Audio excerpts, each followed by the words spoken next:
Soft झालेलं आहे, तुम्ही बघू शकता इथे.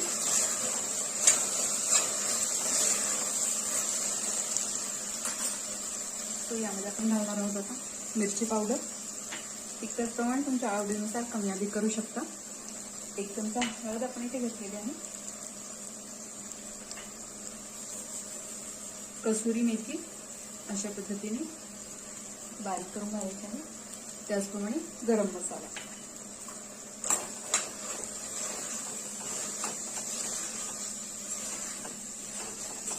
हे व्यवस्थित असं मिक्स करून घ्यायचं.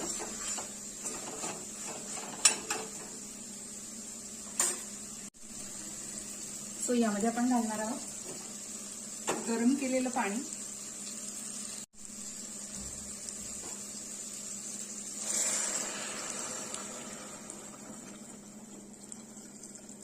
जेवढा आपण तांदूळ घेतलाय